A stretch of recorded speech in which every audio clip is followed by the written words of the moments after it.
কোনো রকম চিন্তা না করে ঘরে বেগুন থাকলে এই রেসিপিটি ট্রাই করুন। বাড়িতে অতিথি আসুক বা নিজেরা, ভাত, রুটি, লুচি, পরোটা সমস্ত কিছুর সাথে একদম জমে যাবে। আর বেগুন দিয়ে যে এত সুন্দর একটা রেসিপি তৈরি হয় যেটা নাকি খাওয়ার পরেই বুঝতে পারবেন। নমস্কার বন্ধুরা, শ্বশুর বোমা রান্নাঘর অ্যান্ড ব্লগ চ্যানেলে সকলকে স্বাগত। তাহলে রেসিপিটি কি করে তৈরি করব সেটাই দেখে নেওয়া যাক। প্রথমেই এইখানে আমি একটা বড় সাইজের বেগুন নিয়েছি। এবার বেগুনটাকে মাঝখান থেকে অর্ধেক করে কেটে নেব। অর্ধেক করে নিয়েছি, তারপর আবারও লম্বাভাবে মাঝখান থেকে কেটে এবার ছোট ছোট টুকরো করে নেব। একটা বড় সাইজের বেগুন দিয়ে অনেকটা কিন্তু পরিমাণ রেসিপি তৈরি হয়ে যাবে।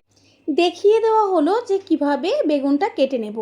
এই যে এইভাবে লম্বা করে ছোট ছোট পাতলা করে পিস করে নেব। বেগুনগুলো কেটে নেওয়া হয়ে গেছে, এবার জলের মধ্যে ধুয়ে নেব। জলের থেকে বেগুনগুলোকে তুলে নেব। বেশিক্ষণ যদি বেগুন জলের মধ্যে ভেজানো হয় তাহলে জল বেগুনের মধ্যে টেনে যাবে। বেগুনগুলোর গায়ে এবার লবণ আর হলুদ মাখিয়ে রেখে দেব।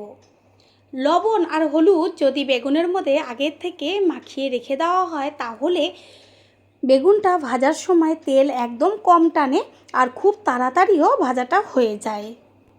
এইভাবে লবণ হলুদ মাখিয়ে কিছুক্ষণ রেস্টে রেখে দেব। গ্যাসের ওভেনে কড়াই বসিয়ে কড়াইটা গরম হওয়ার পরে গ্যাসের ফ্লেম লো করে এখানে দিয়ে দিয়েছি মুগের ডাল। আর ডালের পরিমাণটা যদি একটু বেশি ব্যবহার করা হয় তাহলে ভীষণ টেস্টি লাগে। ডালটা বেশ হালকা লালচে করে ভেজে নেব। খেয়াল রাখবেন ডাল যেন বেশি ভাজা না হয়ে যায়, তাহলে ডাল কিন্তু একদমই সিদ্ধ হবে না। হালকা করে ভেজে নিয়েছি, সুন্দর একটা মিষ্টি গন্ধ বেরোচ্ছে। এবার ডালটাকে নাবিয়ে একটা পাত্রে ঠান্ডা করে নেব ঢেলে নিয়ে।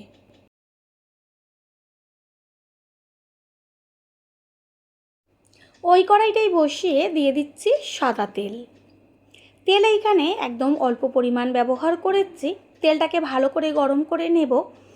আর ওই যে বেগুনটা কিছুক্ষণ হলুদ লবণ মাখানো ছিল, একেবারেই সব বেগুনগুলো একটা একটা করে কড়াইতে ছেড়ে দেব। দেখাই যাচ্ছে যে কতটুকু তেল দিয়েছি আর কতগুলো বেগুন আমি একসাথে ভেজে নেব। তারপরেও দেখবেন যে কতটুকু তেল বেগুনগুলোতে টেনেছে। গ্যাসের ফ্লেম মিডিয়াম টু লো করে বেগুনগুলোকে ভেজে নেব। বেগুন ভাজতে একদমই বেশি সময় লাগবে না, আর এমনভাবে ভাজবো যেন ভাজাতেই একদম বেগুনগুলো নরম হয়ে যায়। নিচের পিঠটা কিছুক্ষণ ভেজে নেওয়ার পরে উল্টে দেব ওপরের পিঠটা ভাজার জন্য। ঠিক এইভাবে এপিট ওপিট করে বেগুনগুলোকে একদম লাল লাল করে ভেজে নিতে হবে। বেগুনগুলো খুব সুন্দরভাবে ভাজা হয়ে গেছে আর একদম নরম হয়ে গেছে ভাজাতে।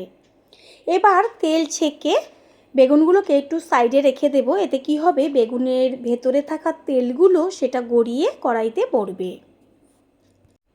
এদিকে একটা মিক্সিং জার নিয়েছি, তার মধ্যে দিয়ে দিচ্ছি 1 চা চামচ পরিমাণ সাদা জিরে, ছোট ছোট টুকরো করে নেওয়া আদা, কাঁচা পাকা লঙ্কা, ঝালটা যে যেমন খাবেন সেই অনুযায়ী দেবেন, 1 চা চামচ গোটা ধনে।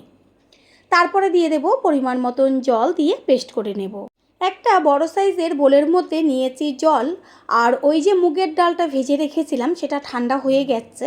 এবার জলের মধ্যে দিয়ে ভালো করে হাত দিয়ে ডলে ডলে 5 থেকে 6 বার ডালটাকে ধুয়ে পরিষ্কার করে নেব।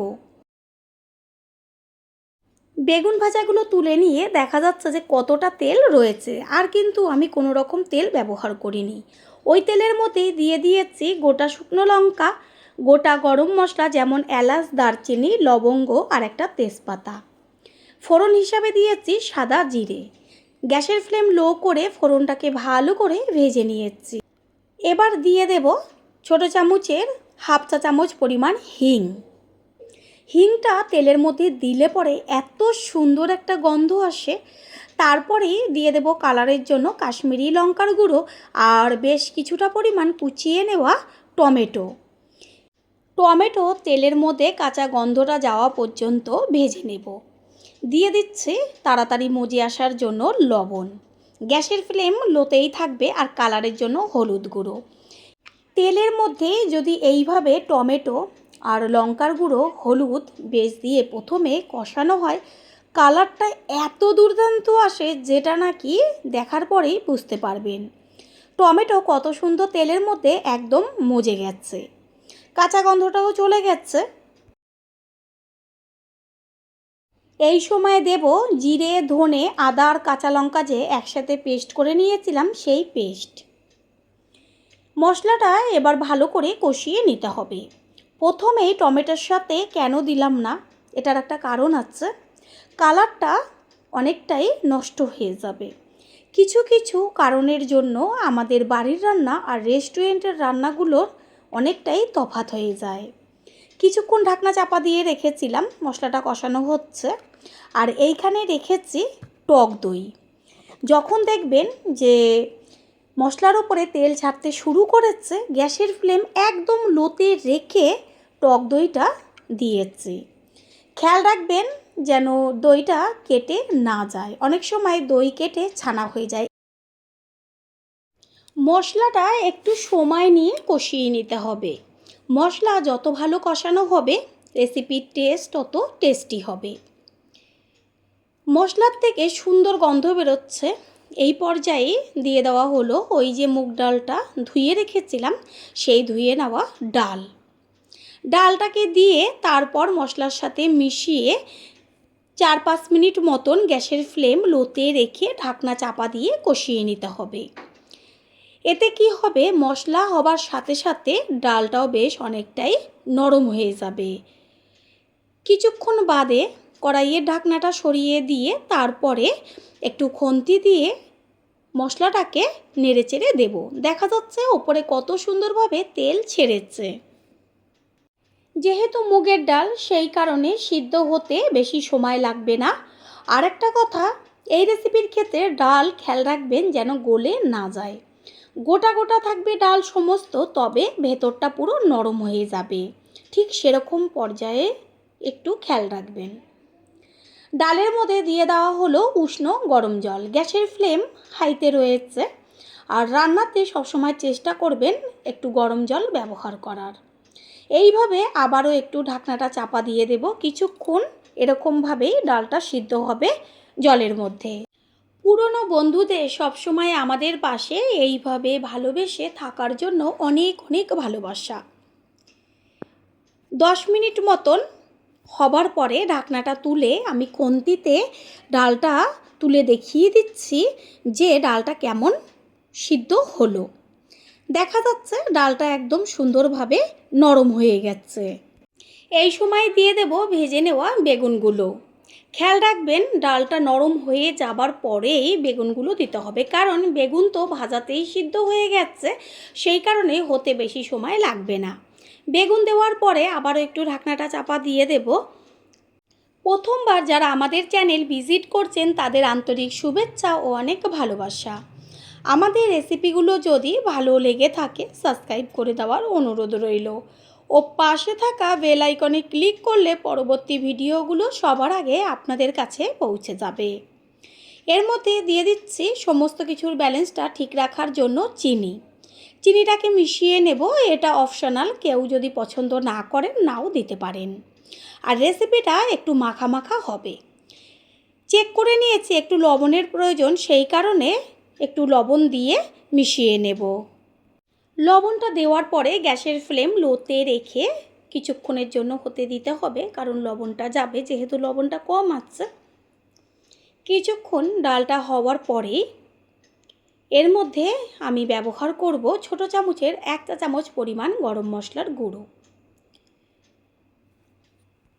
টেস্টটা আরও টেস্টি করার জন্য এর মধ্যে দেব 1 চা চামচ পরিমাণ ঘি ডালের সাথে মিশিয়ে নিয়ে গ্যাসটা অফ করে দেব। রেসিপি একদম তৈরি হয়ে গেছে। আর সবশেষে যদি হাতের কাছে থাকে ধনেপাতা অবশ্যই দেবেন।